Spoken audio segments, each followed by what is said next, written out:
You're listening to the My Simplified Life podcast, and this is episode number 174.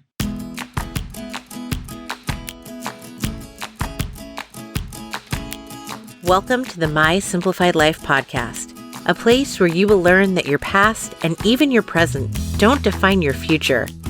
Regardless of what stage of life you're in, I want you to feel inspired and encouraged to pursue your dreams, simplify your life, and start taking action today. I'm your host, Michelle Glogovac, and I'm excited to share my stories and life lessons with you while taking you on my own journey. This is My Simplified Life. Hey friends, welcome to another episode. I'm your host, Michelle Glogovac. Today, we are talking to Dom Farnan. She is the founder of DotConnect and DoseConnect and the author of the newly released book, Now Later. Dom and I met on Necker Island and we got to connect there, but today we're connecting on a deeper level because in Dom's recent book, she's gone from toxic leader to a conscious connector, and she's sharing what that journey was like along with her new business, DoseConnect, which is a recruiting company that is for the psychedelic industry, for microdosing and that sort of a thing. And in all honesty, I don't know a lot about that topic, and I was intrigued to learn more. Dom was completely transparent and candid and so lovingly shared her story of what that journey has looked like for her, how she came to the realization of what she was doing to her company versus the leader that she needed to be for herself, for her family, for her business, her team, and how all of these different tools fit into that journey for her. So I cannot wait to share with you this conversation. It was so good and so enlightening and awakening for me. Hi, Dom. Hi, Michelle. How are you? I'm good. How are you? Good. It's so nice to see your face, although I wish it was on a beach again. Yeah, agree.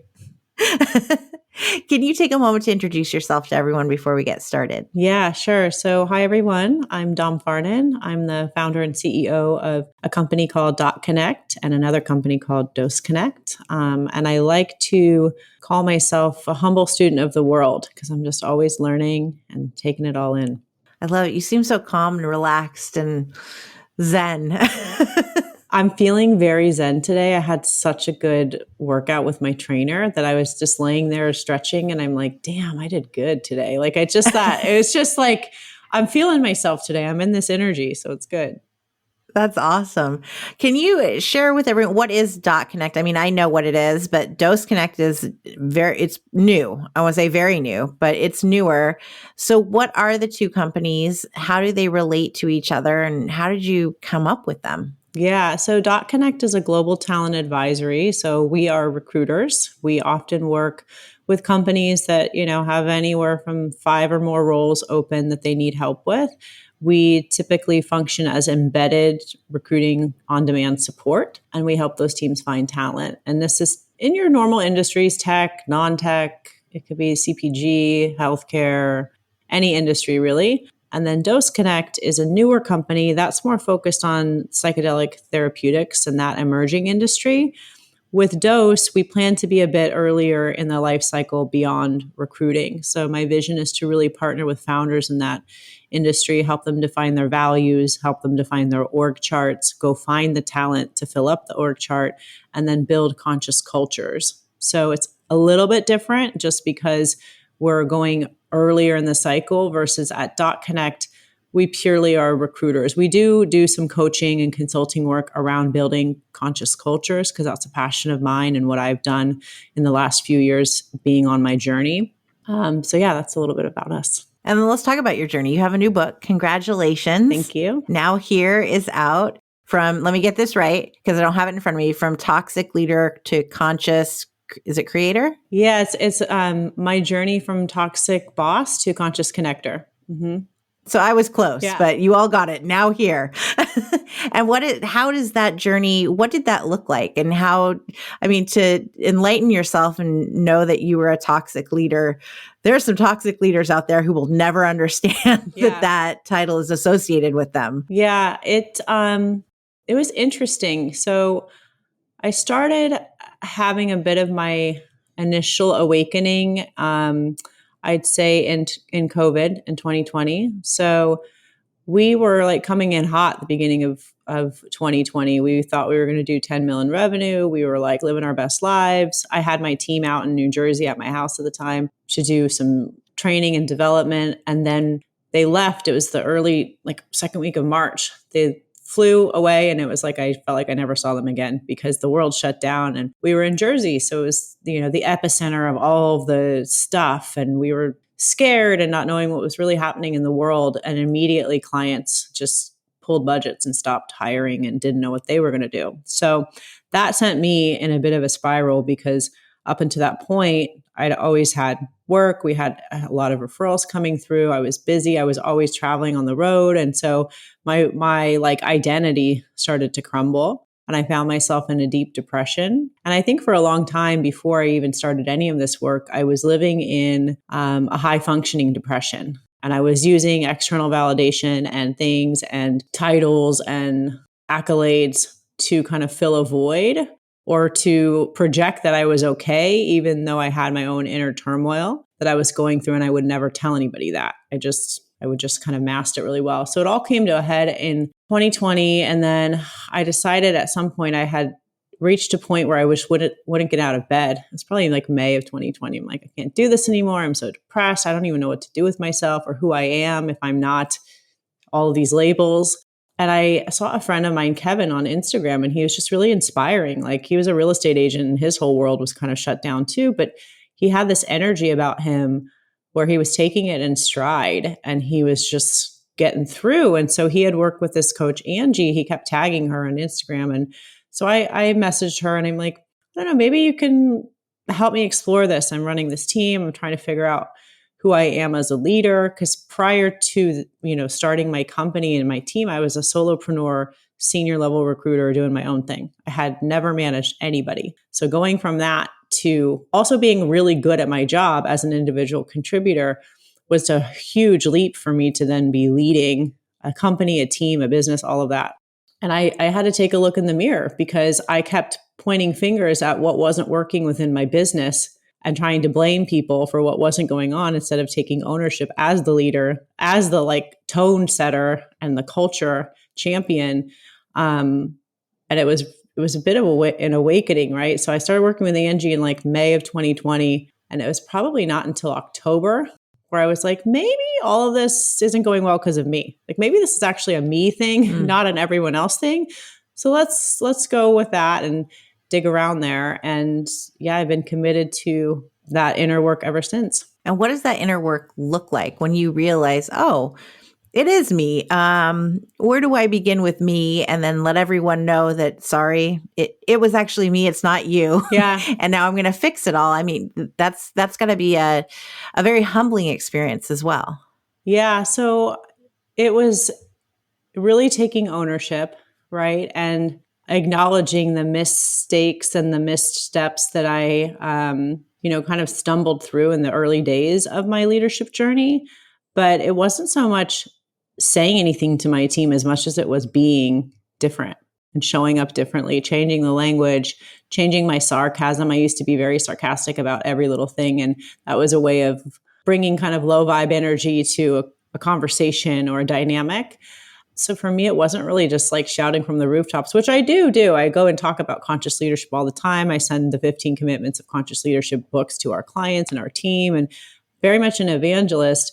But it was less talking and more doing and being and showing up differently. And so, when I haven't seen people for a long time and I see them again and they tell me, wow, your energy's so different, or wow, you're like not the same person. I love that because that is why I'm committed to this work, because I'm committed to continuing to learn. And what got it all going was I was just curious. I'm like, there's got to be something in there. Like, I know I don't feel like myself. I'm not feeling great, but why is this? And like, let's go on this expedition and explore. And so it's really just been a deep journey back to myself, my inner essence, my heart. And that's been, what's been keeping it exciting, at least. And what does that look like, that inner work? Because we know that change doesn't happen overnight. How do you go about from having conversations where you're being sarcastic to, oh, I just caught myself and, making those changes? Is it journaling? Is it meditation? Is it something else, coaching, therapy, a Yeah. combination of it all? I try everything. So for me, it was coaching, it was masterminds, it was retreats, plant medicine healing, breath work, meditation, journaling, gratitude practice, taking walks in nature, doing stuff I haven't ever done before, like hiking Machu Picchu, because I'm scared of heights, like just doing stuff to push me to my edge to then establish trust within myself and belief within myself. So even today, here's an example. I do some boxing. I'm not a crazy boxer, but I do some boxing every day when I work with my trainer. And we do it the last section of our session together. And it's a couple minutes, maybe 5-10 minutes. But today I finally clicked with like how my body was moving with my boxing. And so my punching looked different and my form looked different. And my coach was like, damn, you finally got it. I've been working with you for this for 6 months. And the power felt different. And maybe that's also what's contributed to the literal energy I feel right now, because something shifted, but it's taken like a little tiny bit of work every single day that compounds over time, that then it kind of clicks. And then it starts, changing your being and the energy in which you carry yourself and the energy in which you're attracting in your network and the people that you're connecting to and with. For me, it's a little bit of everything. So there's not like a magic bullet that says, yeah, here, perfect, or go do this. It's like, see what works for you. Some people have a lot of resistance to writing and journaling. Some people have a lot of resistance to plant medicine. Some people have a lot of resistance to whatever. So I tried a lot of different things and just made it fun. And I know what's for me and what's not for me. And, it's just really open to doing different things. And what did that look like from the business side and even your personal life? Because obviously you're changing who you are. You're married, you have a kid, and then you have this business that during COVID was taking a turn. So once all this kind of changed, let's take it to like October 2020. What did that look like on the business side? What did that look like at home, if you don't mind sharing? Yeah. On the business side, I'd say it really started evolving in like 2021. And so one thing that we did was I had a really powerful breathwork experience in April of 2021. And I couldn't stop thinking about it. And I kept thinking like, how can I bring this to the people that I love? And so I partnered with someone, Avery Whitmore, who's amazing, and he did Zoom breathwork sessions for my team. And so it was just an invitation, not mandatory. Show up if you want to show up. We'll do this drop in on a Monday morning, which I actually learned. Like when you're introducing breathwork, maybe not a Monday morning, maybe it's like a Wednesday afternoon when you don't have a lot of stuff afterwards, because it can bring up emotions and things and whatever. So I did that. I brought that to my team as an invitation. And that was well received. And so we consistently had, 20 people attending these sessions. Similarly, I did the same thing with my family. We had in November of 21, Thanksgiving, I had a beautiful breathwork and sound healing ceremony the day after Thanksgiving at my house. And I had like 20 people from my dad's extended family, my aunts and uncles and everybody, cousins, go through that journey. And my parents even were saying like how they never experienced anything like that when they were growing up, and how they wished that they had these tools to help process some of their traumas and emotions and what that might have been like for them.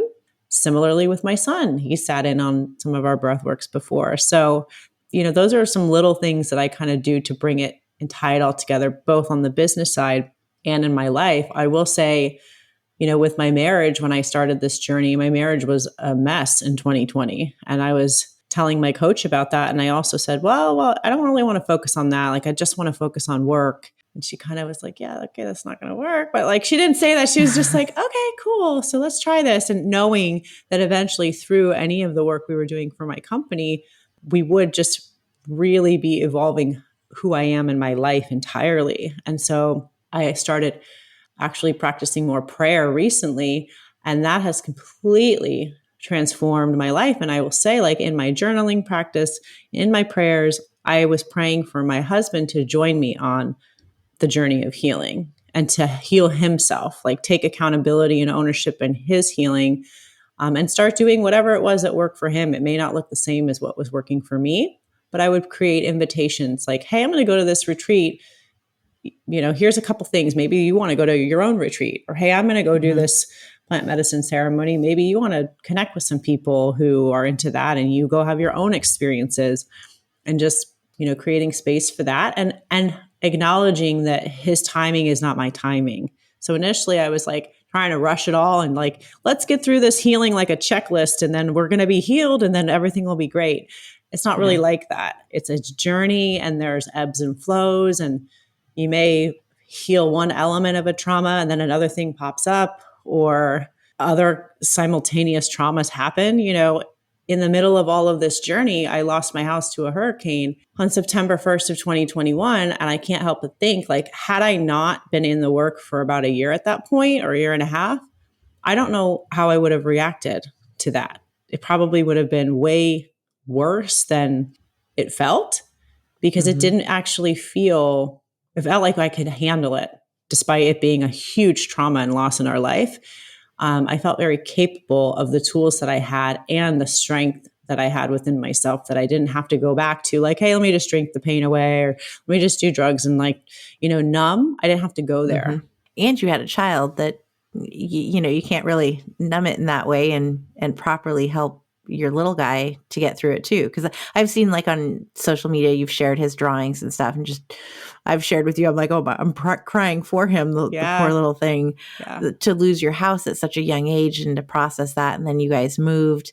I mean, that's a lot, but I think it's also so beautiful that you're bringing him into these new ways to deal with emotion and trauma that we were not taught as children. Yeah. Yeah. No. And I was thinking about it this week because we met with a local therapist. He's going to be in a session with her, and then some group therapy for kids, which is amazing. And there's this cute little community where we live now. And I just kept thinking, like, how proud I am of us as parents, what we're getting through and going through, and how that's having a ripple effect with him, because he's thriving in school. He has so much support. He's doing well. He loves his teachers. And we're now giving him this extra therapy to help process. Because I also acknowledge that after the flood, I went immediately back into fight or flight and said, I just need my company to be okay, because that's like my means of income and support for my family. So I didn't really process the flood as much as I just survived. And now we just moved into a new house, and it kind of signifies a new chapter. We're still dealing with the New Jersey house and that whole thing, but I feel now like I can sit with the feelings, sit with the loss. When we moved into this new house on February 15th, I went for a walk and I went to the beach and I cried for an hour and just like cried and cried and cried. And it was a relief. It was like a new, turning a new corner in our lives. It was also the sadness of, here I am in California, which is beautiful, and where I live is beautiful, but like, I miss my house, the house that I had with my stuff in it, that like, there's still those parallel feelings that can exist within you.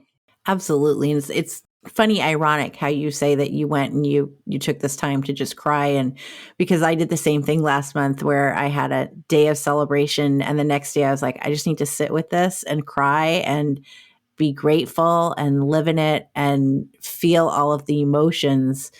And I don't know if this has something to do with our age, and you get to this point where you figure it out. We don't have it all figured out, but we've, realized that there are these other things that we need to do. We need to sit with these feelings. We need to embrace them, whether they're good or bad or otherwise. Yeah. And at the same time, as I said before, we didn't grow up with all of these tools and breathwork and meditation and journaling and all of these things before that we have now that allow us to be present and fully present for these moments and to allow ourselves. I think that what you're doing is you're allowing yourself to change, to embrace, to recognize, to do all of these things. And there are many people who don't give themselves permission or allow themselves to do that. So where do they start? Where does a leader of, because I also did things all by myself, and now I'm growing a team, and I'm like, okay, here we go. Yeah. I mean, It starts with you, but you don't have to overcomplicate it and you don't have to do everything. I think find your groove, maybe experiment with a lot of different types of practices. But I do think a morning practice, that sacred time for you to do what you need to do to fill up yourself and really give to yourself what is fulfilling for you, then it's much easier to go through your day and like handle the things that you need to handle. And it starts with, setting your intention. So a lot of the work that I do through my coaching is around intentions. And so even in every ceremony that we have for any modality, you always set an intention. And so I think it's as simple as that. Like, what do you do in the morning? Maybe block an hour. I used to wake up late. Now I'm an early riser and I have that time where I get to go spend time with myself. Usually it's an hour, could be less, could be more, whatever. But I do that because then I'm tapped in and I literally do write down. So Angie, my coach, has an amazing journal called the Morning Mindset Journal. And it has prompts and you fill it out. It takes like 15 minutes, and that has really helped. Matter of fact, I sent all my team the journals and they can use them. And it's another invitation for them. On our Slack channel, we have a lot of different shares around health and wellness and meditation and stuff that we all collectively do separate and then together. And we talk about just thinking about, I think it's called H5. So health, happiness, harmony, hustle, and heart. And so if you write one commitment within each of those buckets every day, we put it on our Slack channel and we share it. And so you get into that habit of bringing that level of presence. It starts with you, though. You have to model the behavior.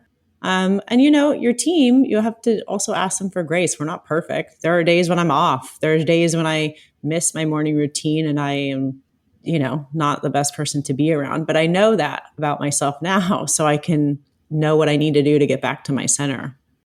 And how are you bringing this to the next business? Because you have two separate teams, I imagine, for the two different companies.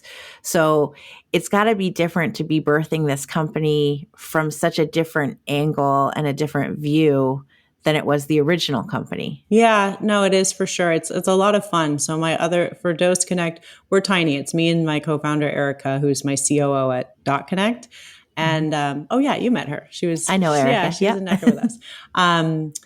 And so it's been fun because we are making it up as we go, but we're very much coming from a grounded, heart-centered place. And we're leading with the way that we want to engage and work with people and making sure it's a fit with us. It's not like we have to fit in with them. They have to fit in with us. And then we'll decide how we feel and how we can help them. But also in psychedelics industry, it's very energetic. So you have to really feel the energetic match, the magnetism with the people that you're working with. You either feel it or you don't feel it. And so it goes both ways because we're leading in that way in that industry. But I'm also bringing a lot of that back to DotConnect in the non-psychedelic industry and thinking about how we're aligning with clients and who is working with us. Last year, we had our biggest year we've ever had in revenue and company growth and all of that. But this year, we're in a very challenging economic environment. There's not a lot of hiring happening. My team has filled 4 jobs this whole quarter. This time last year, we were in the hundreds already by this quarter. So we're just noticing the shifts. But at the same time, I wouldn't go back to all the money and all the types of clients we had last year.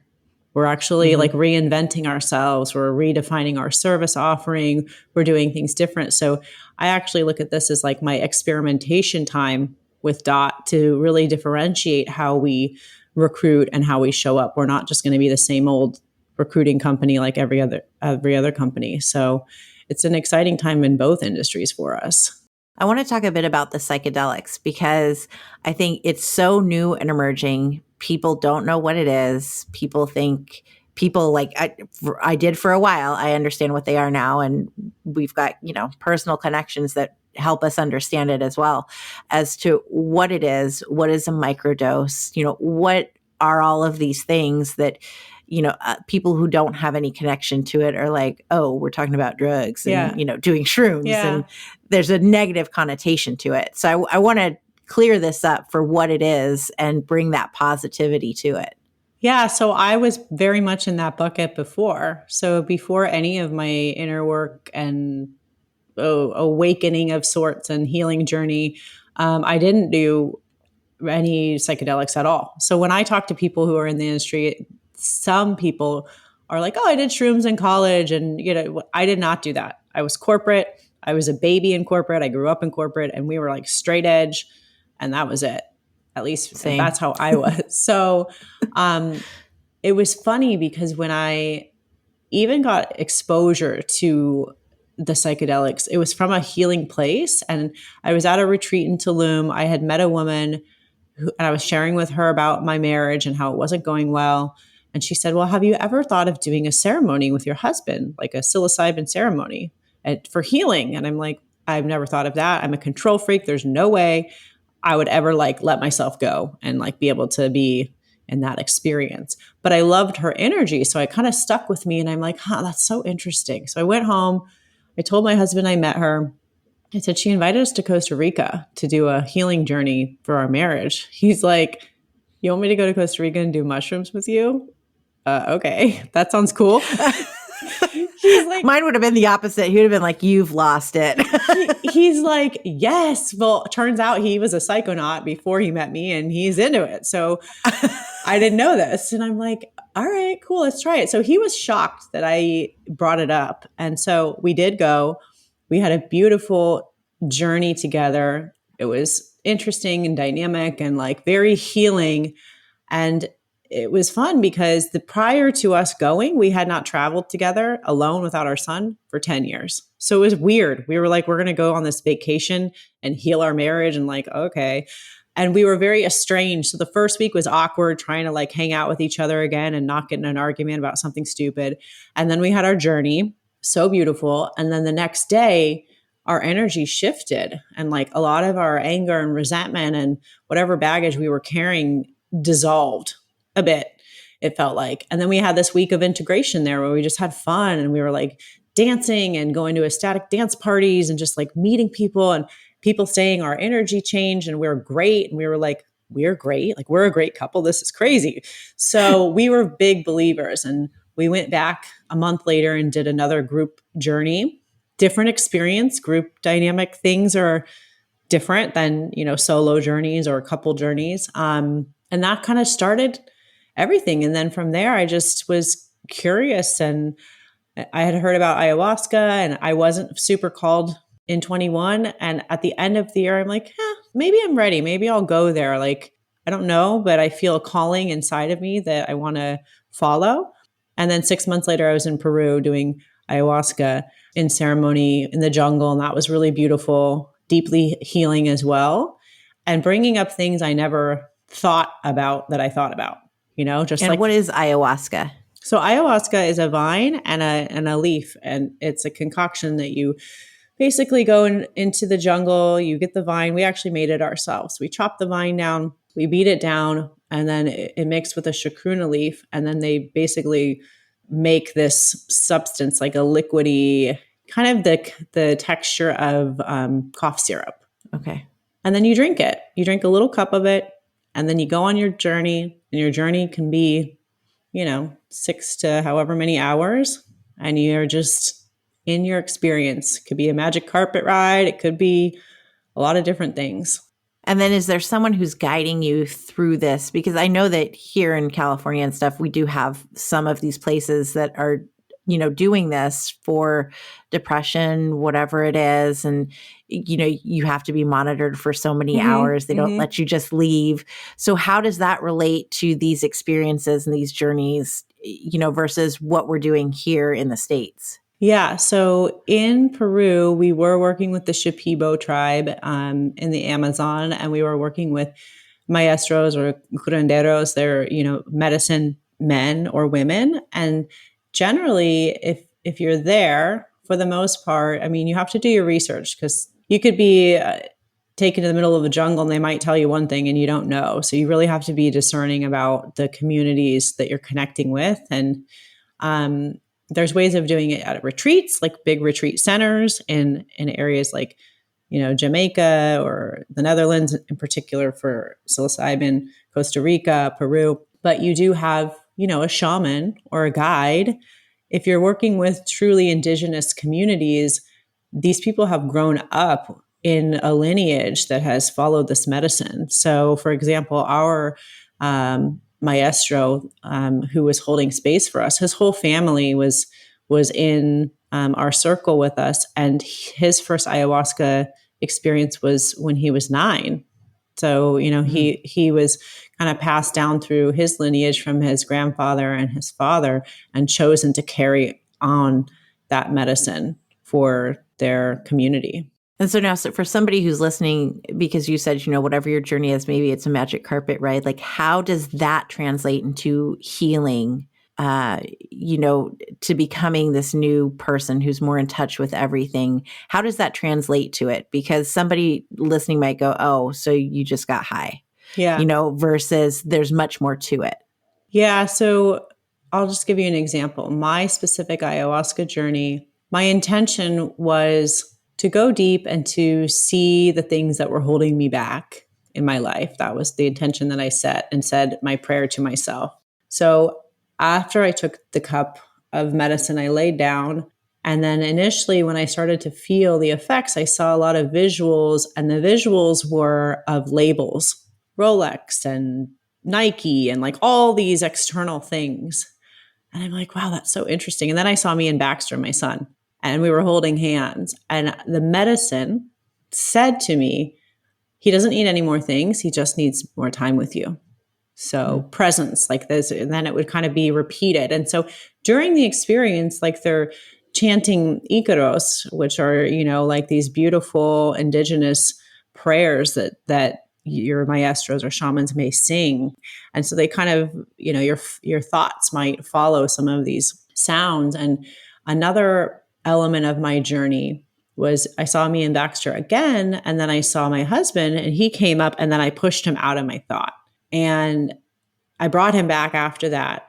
And then the medicine said to me, you can have a happy marriage if that's what you choose, or you don't have to. Like, it's your choice. You're choosing this. So what do you choose? And so it kind of left me, contemplating that. I also, at one point, felt like I was laying on my grandmother's lap, and she was, stroking my hair and telling me, this is what I've been trying to show you for such a long time. I'm so glad that you're here and you get to see this and be in the presence of God. And like a lot of these things. And I remember it completely clearly because, to your point about doing drugs, you're not sitting here drinking a bunch of booze and then doing this. Like, this is a sacred ceremony and experience. And so while the effect of it, for layman's terms, might be that you're on a trip or you feel high, the reality of the experience is so deeply spiritual and it's so unique to every person. So some people can feel it all. Some people can feel nothing. Some people can feel scared about what comes up. I had a very challenging journey. All that stuff I shared sounds great and beautiful, but there were elements of my journey that I literally call it the death on the plank, where I had to get up, walk out of the room, couldn't feel like I was moving, felt, a lot of physical pain in my body that I got through. And then on the other side of that was these messages. But if you tell someone that, they're not going to be like, wow, that sounds great. I'm going to go do this, but it is part It reminds me of my C-section. Yeah. When they're like, you won't feel the bottom half of your body. And then suddenly you're there and you're like, oh, great. Well, that's Who wants the thing. that? Like when Erica did this before me, she's like, yeah, it's like you die, but then this happens. I'm like, I don't want to die. That sounds awful. Like, I'm not doing that. I'm like, why would I want to do that? Now doing it, I get it. Because there is an ego death. There can be an element of a feeling of an ego death, or things that no longer are for you. In my case, all of this external validation stuff, all the labels, all the stuff that you buy, like, that is not what my son needs more of. My son needs more of me. And so those are the messages that you look for. And I just, before I was a big evangelist for like everybody go do psychedelics. I think now that I've been in a program learning more deeper knowledge around it, I wouldn't say everyone go do it. It's not for everybody. I would say do your research and listen to your inner compass. And you'll know if it's for you or not, but it's not as scary as what the government and the world has been telling us for the last however many years. And it's a deeply personal decision. And, you'll know if you want to try it or not. And, a good way to get into it is to microdose. It's fascinating. You've completely enlightened me. And I know that people listening will feel the same way because you've explained it beautifully. And it's something that we all need to learn more about. I think that to be educated on something, whether or not we agree on it, or with it or want to try it, the best thing we can do and the most beautiful thing we can do is become educated on what it is and to, accept those who want to do it and just, give grace. I think that's really the key in all of it because you don't have to do it. Nobody's forcing you to do it. But if you want to do it, there are these experiences and these magical things that can happen. Yeah. So, and even when it's not like magical, like there's a thing around challenging journeys, and I definitely had a challenging journey, but that journey was beautiful for me in my integration. Like it was challenging, but afterwards I thought about the lessons and the arc and what I went through. And I remember everything. And I go, damn, okay, that's exactly what I needed. I actually needed to feel this way. I needed to get to this place. I needed to feel this rebirth experience, despite it physically feeling challenging.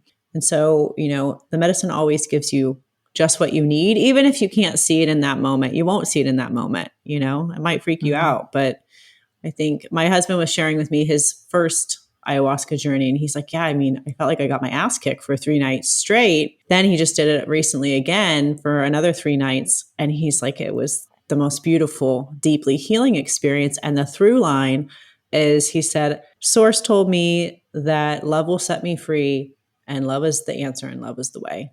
And that's it. And that's it. It's simple as that. And I go, oh, perfect, beautiful. Okay. And we love each other. So all done. Yeah. And this is what I've been praying for. This is what I've been holding in my heart to be true for the last several years. It didn't happen overnight. It's taken all of this. It's taken freaking going to Peru. It's taken all of this to get to this moment now on his time and his process to meet me on my process. And now we can go forward together. I love that. Thank you so much for sharing all of your journey and being so open. Where can everybody find you? Yeah, you can find me at domfarnan.com or on Instagram at I am Dom Farnan. You can find my team at DotConnectLLC.com or DoseConnect.io. And the book Now Here is available on Amazon, I know for sure. Yes, on Amazon for sure. It comes out March 28th. So currently we're still in pre-order and get your copy. Thank you so much, Dom. This was so much fun. Awesome. Okay, friends, do you feel the zen that Dom brought to this interview? I felt like she was such a calm force, and I love the way that she described her entire journey. Whether you learn something more about meditation and journaling and prayer and breath work, or about the psychedelic industry and microdosing and the possibilities that lie in that, I hope that the negative connotations that may have surrounded those words before have brought something new to the way that you look at them, the way you view the words, the practice, and whether that might be something that fits for you or someone else who's in your life, because I feel like we should be more open and, inviting to whatever works for somebody. And with the way our world is working right now and how we have so many new things, and even, podcasting wasn't something that everybody knew about 20 years ago, but we have new jobs. We have new tools to deal with trauma, to deal with grief, to deal with whatever journey it is that we're on. And sometimes change is hard. I get that. But sometimes it's also really beneficial for us to educate, to listen, and to learn in order for that change to be able to happen, whether that's for us or for someone else. Go find Dom, read her book, Now Here, and take these lessons to see what might work for you on your journey. Because don't forget, your past and your present don't define your future. You do.